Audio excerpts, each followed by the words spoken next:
Welcome, everybody, to this episode of Biohacking and Beyond with Eli Abela. I'm your host. Okay, blah, boom, cut that.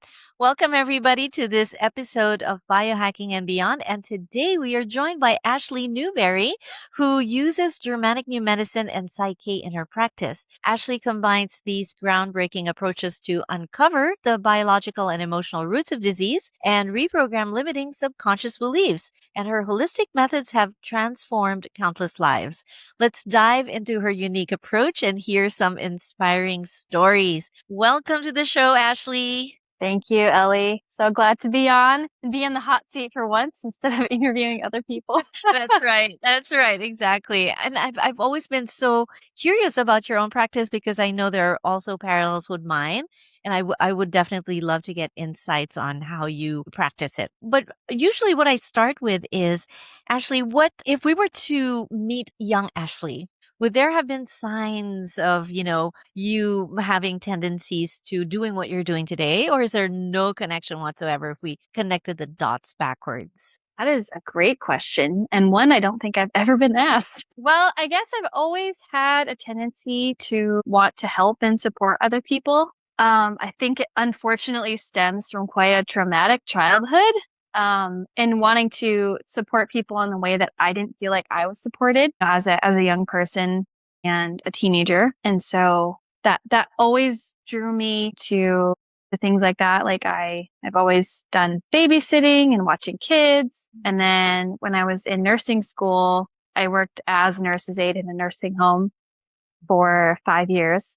And so I did that even before I became a nurse. So I've always done kind of roles that are supporting other people at different times in their lives. But in terms of just how out there and kind of rebellious Germanic New Medicine is, nope. I was a big people pleaser, so that was not in the cards. I mean, even the fact that I completed nursing school was mostly because that was my most probable major, and I got in right from high school, so I didn't have to apply to nursing school separately, because the program I was in Michigan, if you don't get in right from high school as a direct admit, you have to apply like 2 years into college, and it's way more competitive because it's based on your college grades instead of your high school grades, and college is a lot harder. So yeah, like there was some signs, but also, I mean, I never thought I would be an entrepreneur. Honestly, I've never been one before running my own coaching business. So I just dove in the deep end. Here we are. It's so interesting how a lot of us, don't use our college degree or never really imagine that we would be doing what we're doing right now. But somehow that's kind of the path. And if we understand Germanic New Medicine, there are conflicts that kind of move the trajectory towards where we are now. For sure. For sure. Okay, I wanted to also find out how you got into Germanic New Medicine, how long you've been practicing it. Yeah, so I learned about GNM from Dr. Moses Sell back in 2017. She was actually my chiropractor in Michigan. We're both from Michigan. And when she left the office, then I was able to follow her on social media because I was no longer her patient, and actually worked with her partner, Steven Robinstock, for 10 months one-on-one with his awareness. Basically what they're teaching now is awareness school, but it was called the Ever Better Life course, and he wasn't doing it as a group program. So a lot of Steve for 10 months. And that was really transformative. And after the first couple months of me working with him was when Melissa started talking about German New Medicine. And so I actually started working with her because she was brand new to it as well. And so we had a few calls, and then they started some of their programs. And actually within 6 months of just learning the basics of German New Medicine is when I quit nursing, because I couldn't do it anymore. And I saw how, what I was practicing in the hospital was not really helping people. People were just still staying sick. And the type of patients that were in the hospital were not necessarily the people I wanted to work with, because they're in a crisis state, and they're not everyone, but a lot of them weren't really ready to take the level of personal responsibility that German New Medicine requires. And not just because they were patients in the hospital. I mean, that's true for, not everyone's ready for this, but I wanted to work with the people that are and that were. And so I studied it for like 3.5 years before starting my business in 2020. and didn't really know what I was doing. It's just kind of floundering for a while. I worked with a business coach, and she was super supportive and helpful and just kind of held my hand the whole time, which was great because I definitely needed it for sure. And I've created lots of different programs, group programs, one-on-one things. I actually lead a monthly in-person and online workshop for women, which has been super fun. This month is actually my 12th one, so I've been doing it for a year, which is super exciting. Yeah. Yeah. Congrats. So I mean, and that the beauty of being an entrepreneur, as you know, is, well, and especially having a mostly online business, is you can do whatever you want. And there's not really any, limitations or rules to that, which can be very empowering, but also like, oh my goodness, what can I do? Because you can do anything. So I actually, when I was working with my business coach, I remember asking her many times, like, oh, what do you think? And she's like, what do you think? She's like, you're the CEO, you're the owner, like, you're the boss. Like, what do you want to do? And I was always like, right, okay, yeah, I don't know. So that alone, just being an entrepreneur, whether it's coaching or something else, like that has transformed a lot and resolved, I'm sure, a lot of conflicts because of just the nature of being in charge and being able to decide things and do things the way that you want to, and no one's really telling you what to do, which is still weird sometimes, but also like really awesome because I am the boss, and it's helped me definitely like resolve some of the identity conflict, like knowing my place, knowing my role, and it's very clear for me within the context of running my business. Yeah. So Amazing. I love how the universe works because I'm in this crossroads myself in this business. I do have a brick and mortar, but I don't have much of an online presence, and I know that's like the missing gap. And there's this limiting belief around, having an online business versus an in-person one. And just hearing you say this is like confirming so many things for me. And as I'm processing this, I'm trying not to get a liver conflict, a starvation conflict, or trying to see if there's any identity conflict and all.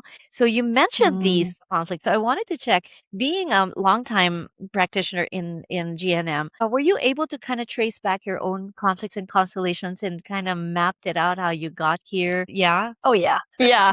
It's wild, but also makes so much sense. I mean, you mentioned the phrase connect the dots, and that's the name of my workshop, which is funny. But that's like, what it is that we do with German New Medicine is help connect the dots of our personal history to like what's going on. And for me, like the main thing that I resolved like pretty quickly after getting into German New Medicine, I had really bad acne for a long time, over a decade. And my face, my neck, my chest, my back, like the tops of my shoulders. And I had tried everything. I tried basically everything but Accutane. I tried supplements, diet changes, antibiotics, like those face creams and washes that bleach everything. I did not enjoy that. I had to get white towels and white sheets, and all my clothes were messed up. But basically, I have in this process of resolving that conflict, which is the feeling soiled, feeling attacked conflict. Right. I have become someone who no longer feels attacked all the time. And so, until learning German New Medicine, I didn't realize, until you get to the conflict, you don't know what the symptom means because you don't have the map.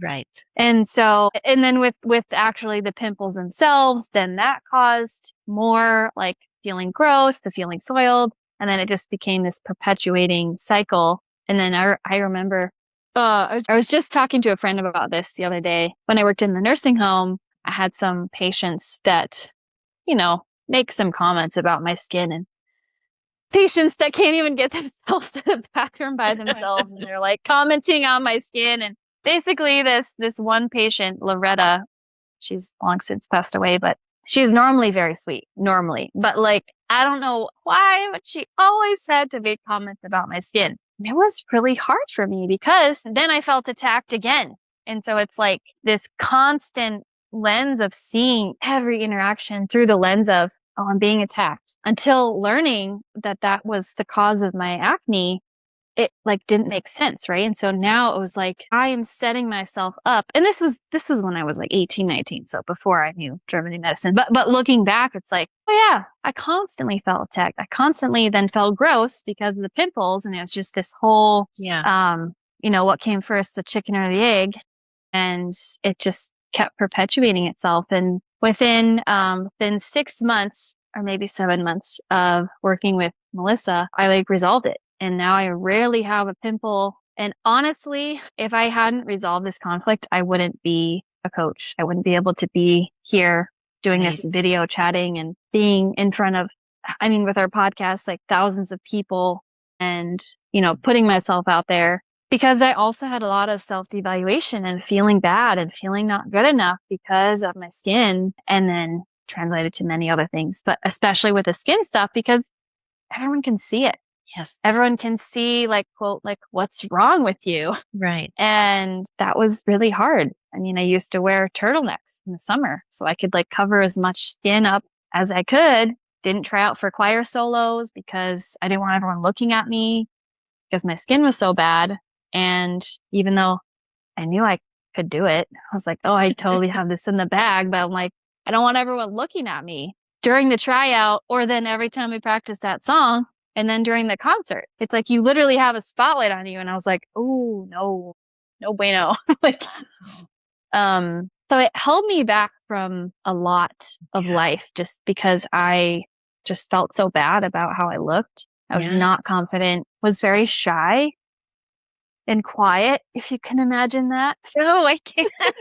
It's honestly why, like, that's the most like visible one, because I have like old pictures and I'm like, who is that person? Like, I don't know who that person is. It's pretty incredible. Really incredible. And when it's skin, it's all about, it could cause a disfigurement conflict. So it's self-perpetuating, like you said. Skin, I find, is really, it can be tricky. It just comes and goes. Sometimes you don't know what the heck. Is it an original track or an extended track? Did you pick up a new one or something? It would like, sometimes when I get skin issues, I had a running eczema behind my knee. I didn't know what the heck. Why would I have one? Yeah. I didn't even bother to find a DHS, but it ran for a whole year, and then it would get itchy. I would scratch it, then it would self-perpetuate that way. Yeah.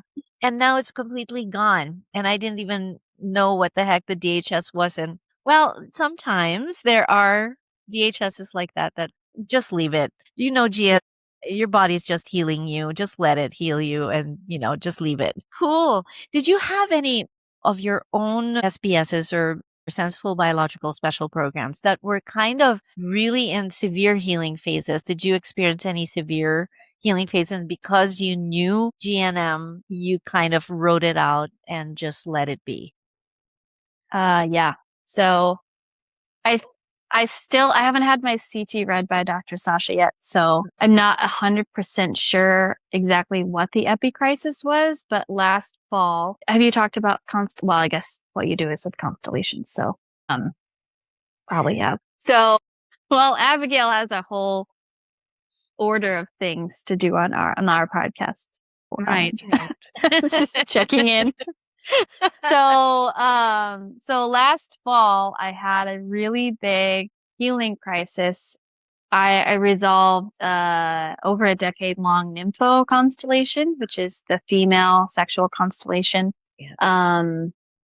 And I had either a pulmonary embolism or a heart attack. I'm pretty sure now, learning more about those constellations, I'm pretty sure it was a pulmonary embolism, but like it was under a minute.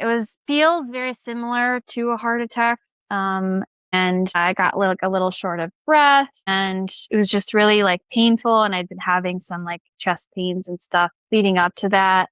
And actually was on the phone with another Germanic medicine friend, like just in my living room, like not too far from like where I'm sitting right now. And I was like, I think something is happening. Like, I'm not sure what, but it lasted under a minute. I had like a couple of them in a row. And then like a few days later, I had another episode, and same thing. I was like, okay, this is really painful, but like, I'm fine. And I didn't really realize until like a few days later, I was like, that was really intense. I was like, but like while I was going through it, it was like not really a big deal. Like it was, but it wasn't. 'Cause I was like, oh, I'm pretty sure I'm having, like I knew at that time, like I was like, oh, I'm pretty sure this is a heart attack or a pulmonary embolism, like depending on if it's coronary arteries or coronary veins. And I was like, well, either way, I'm fine.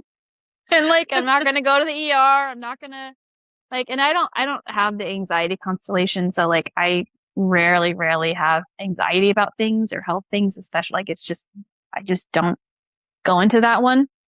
And so like, I knew it wasn't an anxiety attack because I've never had one of those. Well, I had one like years ago, which that's an interesting story actually. But in general, I don't tend towards anxiety. So I knew that this was a physical thing, not like an anxiety attack. Right. And it was wild. And then after that, like the territorial side of my brain, like the sexual, like anything sexual was like turned off. Like I felt like I was almost like asexual for like 6 to 8 weeks after this healing crisis, which was very weird coming from an info constellation. Right.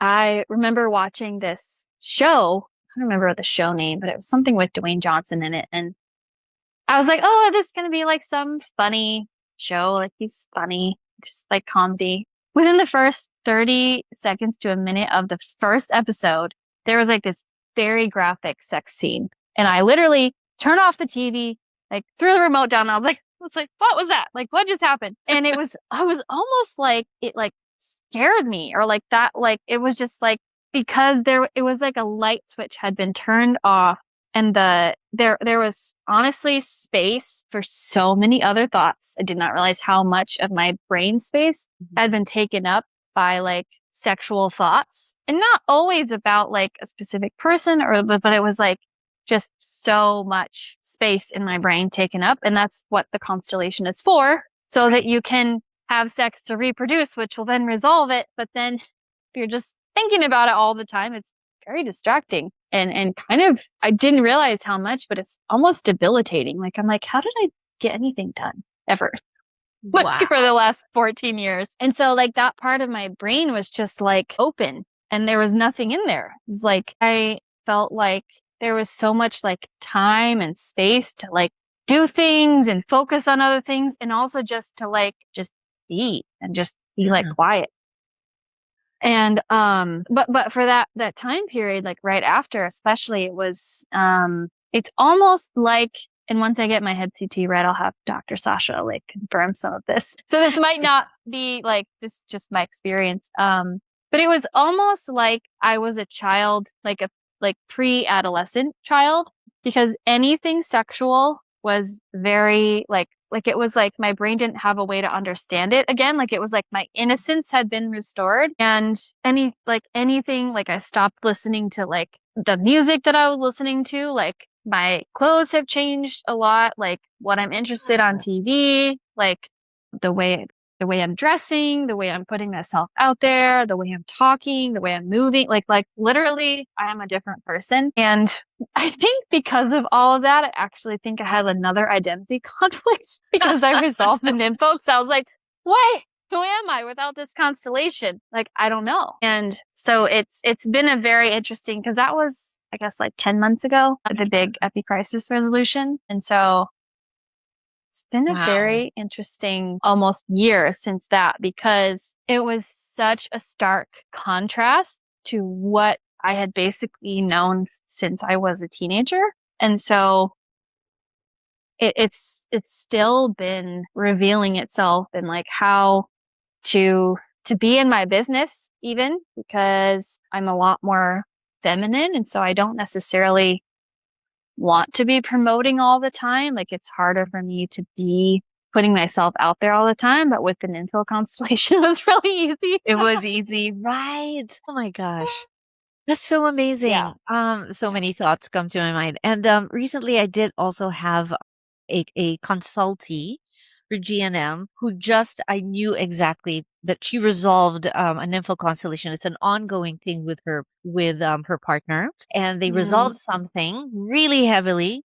And just like that, like clockwork, the next day she got chest pains. And then she would tell me, "Oh my God, Ellie, what is this?" I said, "Don't Mm-hmm. worry. Just take coffee, drink coffee, and place some ice on the brain side, right on top of the left ear, and Yeah, the just left temporal relax." lobe. Yeah, the left temporal lobe. Just Yep. relax. Because I know definitely she's in nympho because I know about the sex mood, the swings, it goes up and down and things like that. So I said, just chill. But I said, if you do need medical assistance, don't hesitate.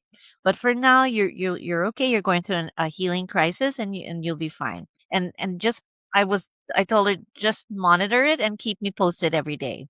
And it lasted for about 3 days, the chest pains and the not being able to breathe.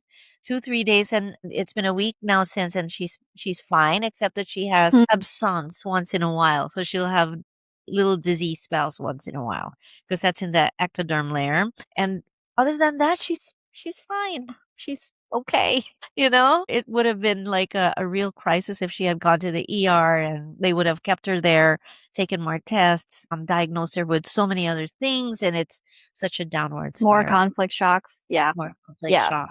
But I Yeah. love how, that how GNM gives you such a deep sense of self-awareness of where you are now. Like it's how the brain works. It's like you're a different person, or rather you restored your original person that kind of Mm, was in a pause lock at that yeah. time, and now she's free to be. Yeah. She's back Yeah. here. And now you realize how the brain is really coded for survival. It's like you gotta survive. You gotta fix this. And wow, that's amazing. Well, and I think through this journey for myself, I have like a lot more compassion with Yes. having the understanding, especially of the constellations, like for myself personally, and then for clients and just people in general. I mean, it doesn't like excuse people's behavior, but I have a better understanding of like this is how you responded to deal with this deep thing. And, and we all have Yeah. multiple constellations. And so, and I've also had my interactions with men have been vastly, vastly different in a good way. And, because I'm not constantly trying to get sex unconsciously, Right. and I was also in a bad car accident last year and had several injuries and a concussion. So I wasn't really myself from that either. And so it's a wild last year and a half. Yeah. But all those things and honestly, the car accident and having a concussion and really being a dum dum. Like I knew I couldn't think. Like I knew I was not my normal intelligent self, but like I couldn't do anything about it, and it was rough. Because it was like, okay, I feel stupid and like I know that I can't think properly.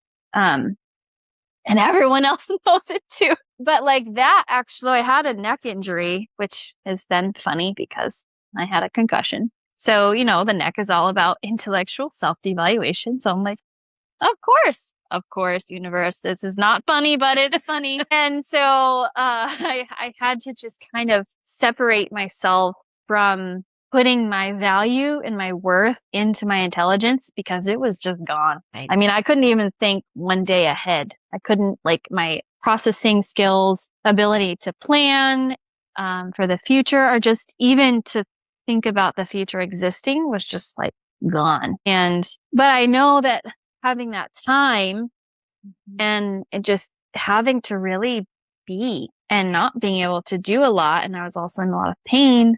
I mean, that gave me the space, honestly, I think to resolve the nympho constellation, because I had to let go of this identity of needing to be smart enough to be worthy. And so there was all of these kind of like dominoes stacked up that like everything kind of fell once the car accident hit. Like I had lost a job, and then my car was totaled.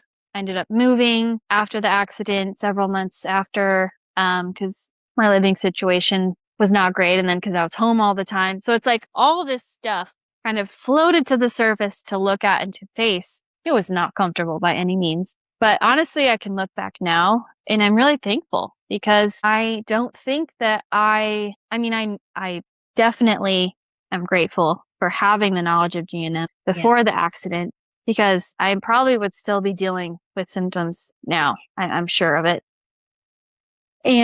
But to have an understanding and embodying this wisdom for so many years before anything like traumatic like this happened, I'm like so grateful. But also it's like, oh, I know too much. Like, oh, I know exactly what's happening, but like I'm still triggering it. I know. That was like a little funny and rough at times. But what was really interesting too, so my neck healed pretty quickly, but my lumbar spine, it took much longer. And I got so good at recognizing the difference between, because it was L4, I had a herniated disc. And so there was like a subtle difference between the specific like disc pain from the injury versus like the resolution of the feeling unsupported conflict.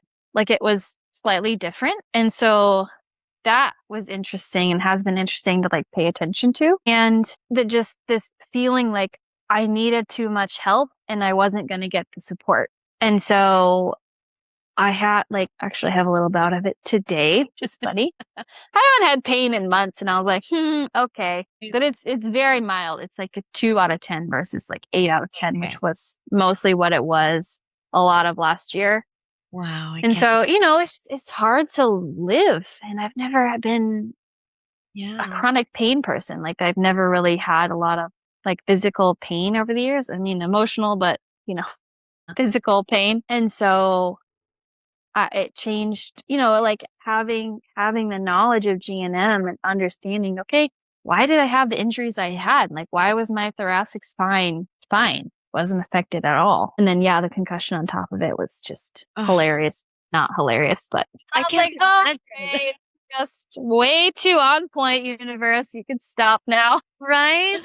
And it's so interesting. When the accident happened, I think you moved and everything was so drastic. Did you find that even in your life path, there was a huge corner turned because of the accident? It kind of put you in a different trajectory somehow? Yes. I mean, I was living with people that was unaligned. I mean, there was many things. I think one of the things that was honestly the hardest, which sounds like so silly, is my car was totaled. Like I had my Jeep Liberty for like 7 or 8 years. And I remember going on my daily walks. That was one of my requirements from my chiropractor. I would literally go outside and look for my Jeep just unconsciously. Like, oh, like I just like to know where it's parked. Right. And then, all right, she's gone forever. It was just like this daily, like, because I'm like, oh, it's my Jeep, like, because that's the longest I've had any car that I've owned in my life. And so, and it got me from Michigan to Seattle, which I lived before Austin, and then to Austin, and I've taken lots of road trips. And so that was also hard because I had to ask for help, the most help I've ever had to, like, in my entire life. And I don't have family in Austin. Right. Like, all the help that I asked for was from like friends and people in my community that I didn't necessarily know super well.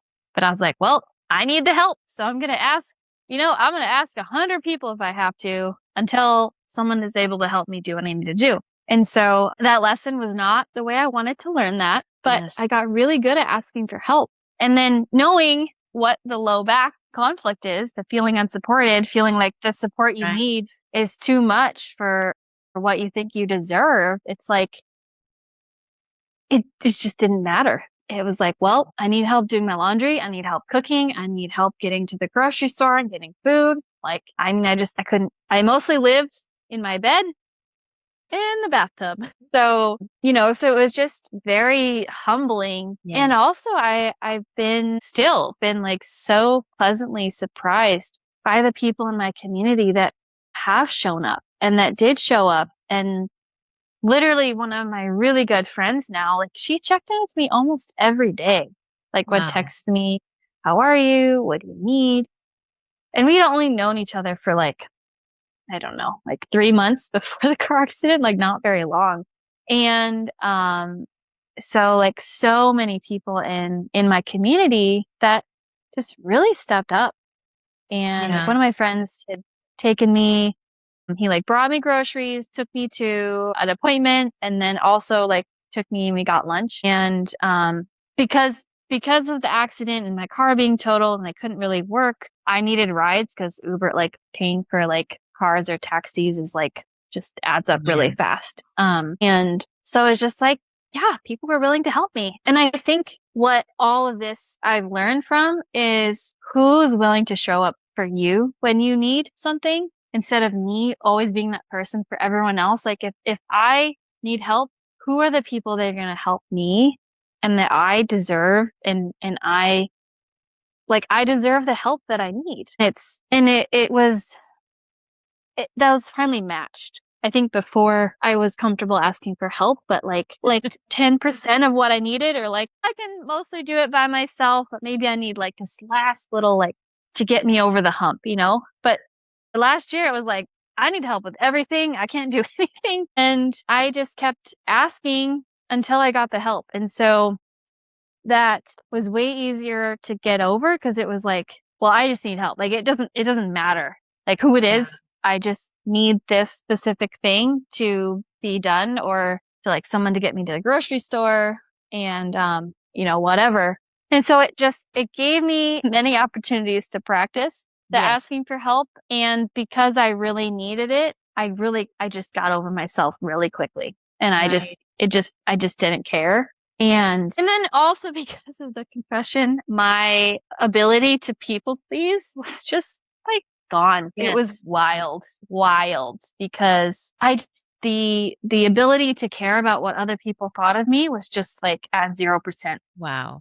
And that's never been true in my life. So there was also a lot of lessons with that of just like not like literally not caring because I couldn't. Right. I didn't have the ability to care about what other people thought because that was just like turned off. Yeah. So many lessons. Yeah. Thank you, universe. Thank you, universe. And sometimes it's like it takes an accident or something like that that will just turn you over, like turn your belly up, right? That kind of forces you to learn the lessons that you need to learn. And if you're not aligned or listening to, let's say, synchronicity or the signs or downloads or whatever, well, the universe is going to make sure that you learn it and you kind of turn the corner fast through some sort of life upheaval. You're going to have to sit and say and contemplate what the heck. I find that even debt, like not having enough money or, having a starvation conflict, having a lot of debt, having a lot of bills to pay and everything, that kind of teaches you to also just step up, like to be creative and also to ask for help, which is surprisingly one of the hardest things to do. I think especially for those people are people pleasers like me. Yeah, we often have that. Or people who are in service to others, who are usually the ones called for help, for advice, for recommendations, for help and everything. And it's like, you're always the one that's helping. And now it's like, it feels weird to ask for help, but actually you can ask for help. Yeah. And this is a perfect segue actually to one of the practices that you do is PSYCH K. So we could segue into that. And if you could explain what PSYCH K is and when you discovered it, how long and how you're using it in your practice right now. PSYCH K, man. First, I love this tool. Honestly, I use it with myself, not every day, as much anymore. I don't need it every day, but I use it with myself a lot. And so this tool is all about using your subconscious to actually help you and get over those limiting beliefs, whether that's, I'm not good enough, I'm unlovable, I'm not safe. Like those are some big three that I usually end up working with clients on at some capacity. And I was like, when was my first training? My first training with PSYCH K was 2021. In Taos, New Mexico. It was like their first in-person one since 2020 that they were able to like have such a big space with. There was a lot of people. It was amazing. I got to meet Rob, and Bruce Lipton was there, which was really cool.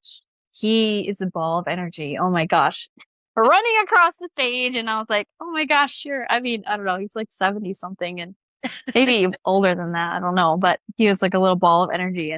And just to be surrounded by people in person, like learning this stuff was super cool. and actually met a friend there, which is how I got to Austin. She had like a back house on her property. Sorry, phone. Okay. Okay.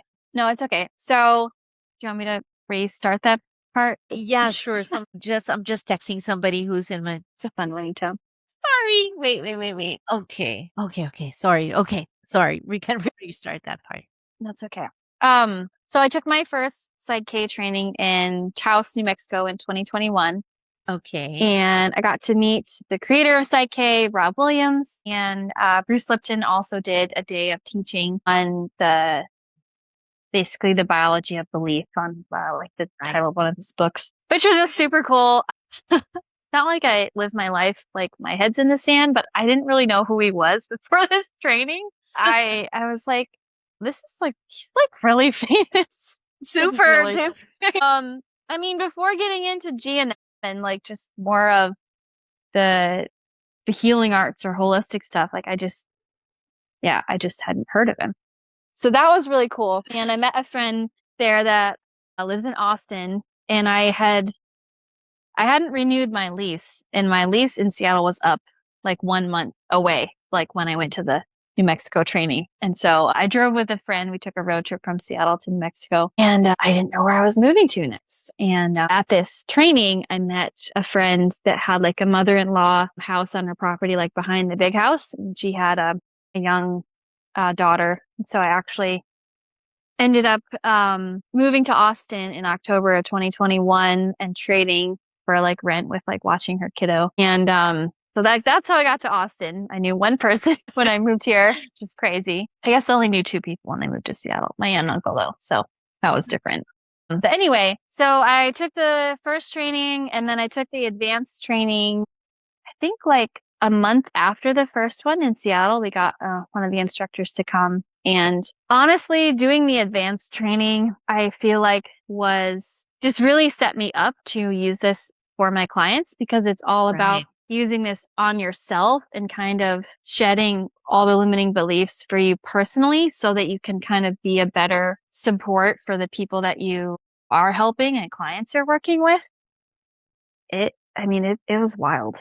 And I remember too, during the training in Taos, I forget the exact statement, but I've kind of had a rough relationship with my mom, and somebody was talking about their dad and how like he had like passed away, and like they realized that their limiting belief was about like that my dad didn't love me. And so this person says that, in the microphone, they're passing around the mic, and I immediately just start like crying. Okay.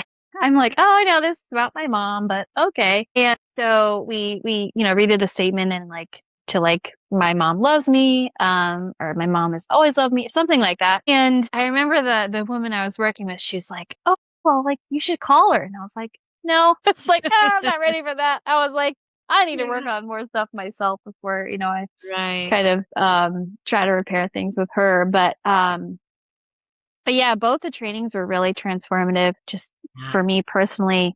And then now with clients, it's been really cool to kind of see the intersection of GNM and PSYCH K, and to understand and see the conflicts and see, the limiting beliefs through the lens of German New Medicine, and then be able to use PSYCH K to help reverse those and set people up for, you could have these symptoms after this session, and because I think that that's what gets people scared, especially if they're newer to GNM. It's like we have this, and coming from Western medicine background myself, it's like our view on symptoms and what they mean is so just wrong. Yeah, exactly. Trying not to swear there. I know. I would have bleeped edit that. myself out of swearing on my own podcast. But as my grandpa would say, back ass words instead of saying it the other way. Yeah. It's so 180 from understanding what the body is actually doing. And so I think the biggest thing that supporting clients with PSYCH K is just being a reminder that like symptoms are mostly resolutions. And so, and really getting to the heart of the conflict and what it means. And I find that I actually use the stressful situation PSYCH K, like more than the statements now, because then that's getting to the heart of the DHS usually, which is not always about, I mean, that's, going back to a specific moment in time. So I find I end up using that a lot more lately. I mean, it depends on the client and depends on, what they need. That's TPS, right? Transformation perception of stress. Yes. Stressful situation. Yeah. TPSS. TPSS. Yeah. Yeah. Right. Acronyms. But I mean, and that's the one I use with myself, a lot. Like I just, had a situation come up a couple months ago that was quite shocking. And was very upsetting. And I was actually, not at home. And so I just went in the bathroom and I was like, I'm gonna use PSYCH K to transform the situation and cried a little bit and just kind of just let myself feel the emotions while I was in the whole brain posture, knowing that I'm safe, I'm okay. And I had a little bit of diarrhea. I had an indigestible morsel conflict. That was when I was hosting, that was the day I was hosting one of my Connect the Dots workshops. And so there was also this conscious, I need to resolve this as quickly as possible because I'm about to support a bunch of women tonight and I need to work through this and help myself be as okay with it as I can. And so, using PSYCH K with myself was what I thought was the best, way to kind of get to a neutral place in my psyche. Yep, sure enough, I don't know, probably an hour later, I was in the bathroom having diarrhea. I was well, it worked. Cool. I love that. And basically it gives you, it's like your hands are on the steering wheel. You kind of steer your biology, which is actually one of the definitions of biohacking is control your biology so it doesn't control you. And I love that self-awareness that, oh my gosh, I have this time and I'm gonna, I need to resolve this right now so that I can get it out and then, and to have the tools to actually do that. And this is the thing. And I love GHK GNM purists because they're really there to preserve the work, right? The way Dr. Merm kind of transmitted it to Helmut and so on and so forth. However, it also helps people to kind of have the tools. Like, what do I do? What do I do when something acute, distressful, isolated, and caught off guard happens? What do I do? And exactly what you did, it's to downgrade the conflict because we can't prevent them because you can't protect yourself from what you don't see coming. But when it does come, then you have tools to downgrade it so that the healing phase doesn't have to be as severe. And I feel that is so empowering. Like what you're doing with your clients is super empowering that way. So have you had success stories or have you had stories where they used PSYCH K and then it was followed by a severe healing phase? I mean, not maybe as directly as what I've had for myself, or maybe I've been working with a lot of clients that are newer to GNM, so they're still working on the awareness piece and connecting the things. But I have been working with a few adrenal fatigue clients lately. And one of my clients actually, she has postponed her last 2 sessions, of her package because she's I'm feeling so much better. She's I want to wait till I need the sessions. Right. Which is amazing. And she leads her own workshops and she's been feeling so good that she's actually doesn't feel like she needs the last 2 sessions right now. She wants to wait. And, and that's all about going in the wrong direction. And so we've done a lot of statements with her in shifting to I'm always going in the right direction, always know where to go, what decision to make. And just I think what a lot of the conflicts stem from at the core is this lack of trusting yourself and lack of trusting your body because of previous personal history, trauma that's come up. And that's what I love about PSYCH K is that there's this a little bit more tangible, especially if I'm doing it in person where I'm actually muscle testing the person's arm and they can see this is weak. Oh, I don't believe this yet. Or now I do. This is so cool. And a party trick I do with people, just because it's fun and silly, is using people's names. You just look down and think my name is Ashlee, and then you swallow your own spit. And then my name is Bob. I always use Bob. I don't know. I don't actually know any Bobs, so it's really easy one, and noticing, which one is harder to swallow. And it should be the one that's not your name, right? Because your subconscious knows that your name is not Bob, unless if you're listening and your name is Bob. Well, then that one's gonna be easy. And so like using that example for people, because I'm doing mostly sessions over Zoom. So I'm, surrogate muscle testing. And it's just so cool because I use PSYCH K in my workshops as well, my group workshops. And I've had people come up to me because we do it on like situations like, oh, like a similar thing came up and like I was fine. I wasn't triggered. Like it was just like neutral.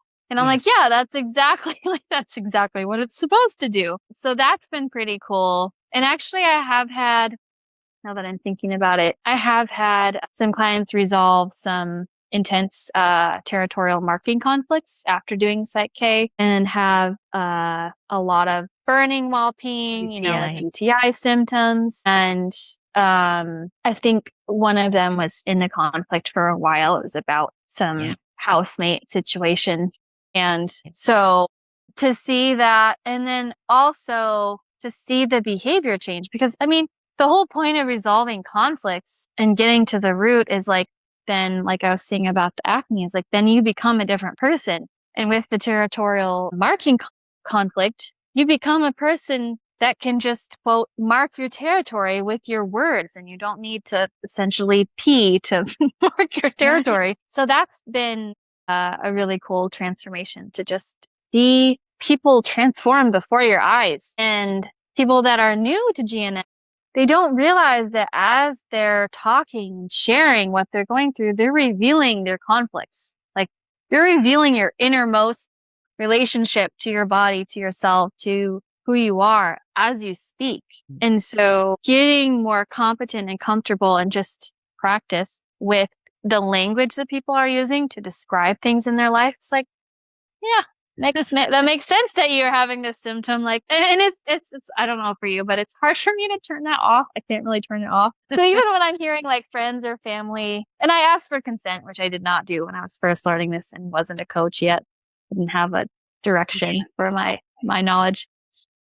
But what's, just so interesting is like, you're revealing yourself as you speak, and you're revealing kind of what you need to work on, maybe without knowing it. And that's just so cool. And I think it's just given me such a deeper appreciation for the body. And like the body doesn't lie. Like you can be telling yourself all day, like, oh, I'm not an angry person. But then you go into the bioaggressive constellation when you're on the road. It's like, maybe there's something happening. Like so many people have road rage. Or you start puking, or then you have diarrhea. Oh gosh, it's like indigestible anger. You have gallstones. Exactly. And so it's just wild. And honestly, this is the longest thing I've ever studied in my whole life. I'm very quick to change my mind, or I have a lot of hobbies, a lot of things I'm into. And so it's cool because it's helped every area of my life and just get better and I have more fun and I don't need to be in fear. I've saved so much money by knowing this information. Yes, exactly. Yeah. And then being able to self-balance, right? I'm also a PSYCH K practitioner, per catalyst, and also I did health and well-being with Ducho, which is fantastic. Cool. If you can, I think he's going to Vancouver soon to do an in-person health and well-being, because I think he teaches it not twice a year or something, or he's always in Europe. But anyway, PSYCH K is just so transformative. And just a little waiver, GHK GNM does not endorse therapies like this. It's outside of the GHK GNM box. And causal therapy is the first therapy. In GHK, there's no therapy, actually. It's to find the biological solution. Basically, if your territorial loss, if you, let's say, lose your wife, the biological solution in GHK is to find a new one. Well, how easy is it to find a new wife, right? I even found my first, well, not wife, but husband. Right? It's of course, it's sometimes to find biological solutions, it's not easy. But then we have other ways to find like a solution that is perceptual, like a perception, a change in attitude, belief, or something like that. And PSYCH K is one of those tools that really provides an easy, magical way. And plus, it works with the two hemispheres of the brain, which GNM Yep. GHT does as well, and then balancing both hemispheres. So I think it's just such a shoe in both these, and I love that you're working with them closely, and you can form goal statements on the exact biological conflict, right? And then kind of resolve it that way. And but also Well, tell the and then brain that, to turn and down then the that, volume. yeah.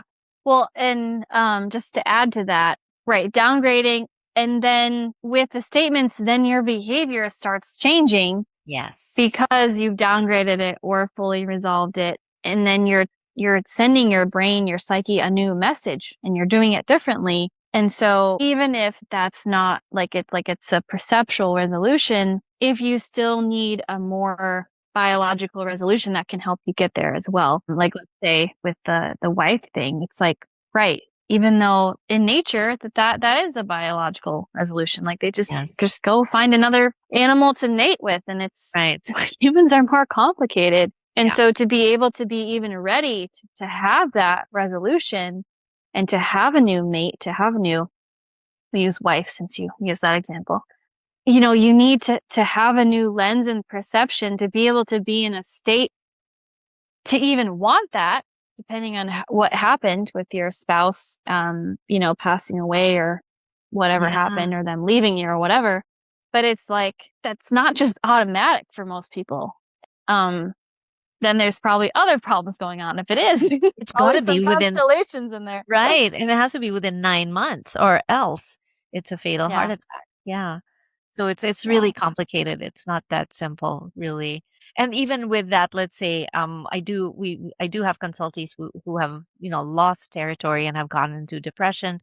So they're right-handed males, and we look at, sometimes it's to increase the estrogen so that they stay depressed, because the resolution puts them in, in, it could be fatal, Yeah. or just very light, putting your toes in testosterone activities like working out or whatever, things like that. Doing martial arts, and just kind of lightly taking them out of that. So with GNM, that's the beauty of GNM, I think, is really to custom or tailor the resolution, and then pull the reins when it's necessary. Yeah. Yeah. Yeah. For sure. For I sure. love that. Ashley, I love our conversation. So I know you have workshops, you're a coach and everything. Where can we find you, and what workshop or can you promote, and also talk about your podcast? Yes, so many things. So I'm on Instagram, Alchemy with Ashlee. Ashley is spelled with two E's. Thank you, Mom. And then my website is the same, alchemywithashley.com. You can schedule consults on there, sessions. I have session packages on there. And then, yeah, I do host monthly women's workshops. They're called Connect the Dots. So every month I pick a new topic, whatever feels fun for me or whatever my one-on-one clients need more support with. Or sometimes I'll put out a poll on Instagram. It just kind of depends. I've covered a lot of topics in the last year. Only repeat one. I've only repeated one of them. So, but the next one I'm hosting is June 27th. It's next week. I don't know Okay. when you're putting out the podcast, but so Hey. it's in person in Austin, Texas, and online. So it's a hybrid workshop. That's been really fun, just to do some teaching and to honestly connect the women with each other, because my vision and my goal as a coach is, it's not really all about me. And I find within the world of GNM that there needs to be more peer-to-peer connections. And so during my workshops, one of my favorite things is putting people in Zoom rooms on Zoom, and then small groups in person, and getting to go over the journal questions together. And I'm usually just taking a break or doing something else, getting people tea or something, kind of letting people support each other and being heard in a safe space. And it's not, because what I find is removing the isolation piece is the easiest out of the three criteria for a conflict shock, because you can't necessarily prevent the shocking part of it, right? But you can take out the isolation part and really show people that they're not alone. And especially when I'm choosing specific topics, most of the people coming to the workshops are wanting to resolve that specific symptom. So I've done things from KCT, skin stuff, food. That was quite the controversial topic. Yes. It was my first one last year.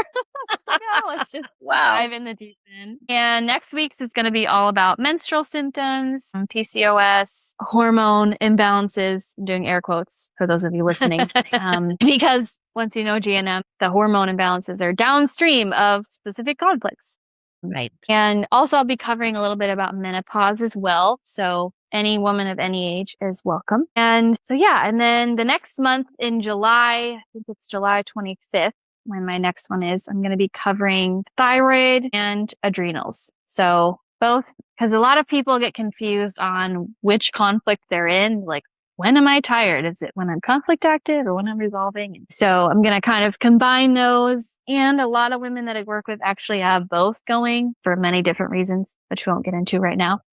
So I'm going to do a combination of adrenal and thyroid in July. And then I also don't have a date for this yet, but I'm going to be running a monthly, just like straight Q&A open house style for 3 hours once a month on a Saturday, just finding that people need more time for the Q&A because my workshops, it just gets a little down to the wire at the end. And so I'll be putting more on my website when I figure out when that's going to be. And I also have a private membership, which includes the workshops, and then it's going to include that once a month Q&A call. That's a monthly membership. And the women in that group, it's just been like really special because we connect almost every day in the Telegram group and, supporting them through just kind of the daily application of this stuff, which is probably the most challenging.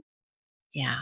Because, we get triggered or things come up over and over and over. And so it's like, can you look at it again? Here it is again. So that's been just a really fun, membership community, and the women inside there are supporting each other as well. And it's not just me doing it, but it's like coming together, and doing it for each other. Yeah. I love like high touch, type of work with clients just because I find that people get through things more quickly than just, one-off sessions or whatever. And then I have my own, German New Medicine podcast with my co-host, Abigail Choni. Yes. And so that's called Freedom from Fear, a German New Medicine podcast. We're on Spotify and Apple. And later on this year, we don't have a date yet, but Ellie is going to be on our podcast. We already interviewed you. Yeah, I have Abigail's on that case. Right. Because we want to go over what are constellations and stuff and just make it more friendly for newbies. Right. Yeah. So I think that's all my things. I would love to connect with anyone that's listening, and just come follow me on Instagram. I make lots of funny reels and stories and just make a fool of myself. It's great. Yes. I love Ashlee's IG. It's so beautiful, so dynamic. And I'm very interested in the menstrual one and the thyroid and adrenal, which has been my long time. Thyroid has been my long time thing. And I think adrenal too, because it's a decision conflict. Yeah. I'm going to include all of the links in the show notes so that our guests can follow you and can subscribe also and maybe be a part of your membership. But Ashlee, I have two more questions. And the second one is usually what I ask my guests at the very end of the podcast. But the first one is, how is it that you sing so well? Years of singing. I don't know. Did you do it professionally, or is it like a hobby? I've never done it professionally, so to say. I mean, I was in band and choir like growing up, and I was actually in my friend's band in Seattle, which was pretty fun. But yeah, I've been singing since I was like 3 or 4. My entire family is very musical. We all sing plus play one or more instruments. I think my youngest brother plays the most. He plays drums, piano, French horn, and sings. French horn too. Wow. Yeah, that's what I played in high school. Yeah. But yeah, I love it. I think going back to like just quick connecting the dots of my own things. I mean, I think music saved my life in a lot of ways because I didn't have the ability to express and I was such a people pleaser. Right. music and my ability to express myself through singing, especially. I play piano as well, but especially using my voice Right. gave me the ability to express myself in a way that I couldn't do with just talking for a long time. And always was that was my first therapeutic tool with music, and just, yeah, loving it. Had a crush on Alan Jackson as a 4-year-old country singer. I'm like, he Okay, was cool. cool as a kid. He's like really old now. I saw you Um, sing Sarah McLachlan. It was so classic. oh, thank you. Beautiful. You did Yeah. that so well. Wow. Amazing. Okay. So my final question is, Ashlee, if you had a magic wand and that clicked into the perfect world, what will that perfect world look like for you? Like personal? Yeah. Yeah. Your wish. What is your Oh, wish to see in this world? giving me some hard questions. It's so funny. Sometimes it's super difficult, or for others, it's like super easy. It's like it depends. And for others, it's like there's no perfect world, or you're in it. That's Yeah, what I they mean, I say. think Yeah. I think life is what you make it. Like people that know more of my personal history, it's like I'm surprised I'm the person I am today. I could have a lot more issues. Yeah, I mean, I think honestly, just for more people to realize their personal power, Yes. because there's never going to be like there's always got to be good and evil, right? Black and white. There's always going to be this contrast of light and dark, black and white, good and evil, whatever two words you want to use. And we need that contrast to understand ourselves in each context.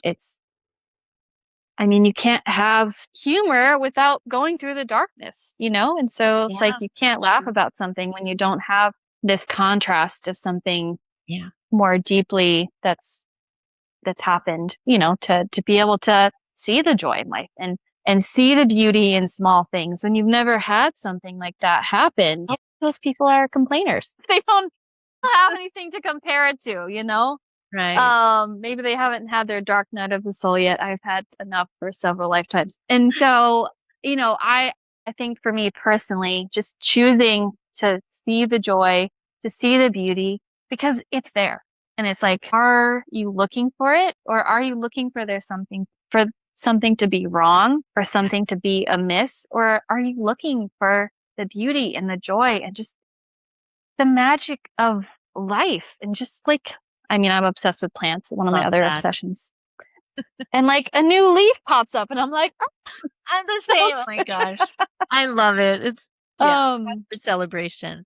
but I also think for me, like I would like to be a mother at some point. So I Oh, see that in my future. And yeah, just like letting this knowledge kind of guide me and to resolve things so that can happen for me, and just letting it be fun, letting it be easy, right. and enjoying all the many lessons that keep coming, and being able to share that with others, because I think ultimately, we can all be supportive of each other no matter where we're at, and nobody has all the answers. And if Right. they do, they're probably in the megalomania. Exactly. Which is for his or her survival. Yes, yes. Yeah, exactly. I love it. Oh my gosh, Ashlee, I love it. Yes, seeing the beauty in the small things, making fun of it, and just letting it be fun and celebrating even a new leaf coming to life. There's so much to be celebrated in that. Yeah. Yeah. Thank you. Thank you so much. I share in your vision, and I look forward to being in your podcast, and also look forward to the offerings that you have this month and next month. I think what you're doing is amazing, and educating people around the world in your area, and also broadcasting the message of personal power and strength, and being able to balance the inner landscape with what you do. So thank you so much for holding space that way. Thanks for having me on, Ellie. This was so fun. Super fun. You're welcome. And I'll have all of the links in the show notes. And we look forward to having you again, maybe in the future. Perfect. Okay. Bye, Ashlee. Bye.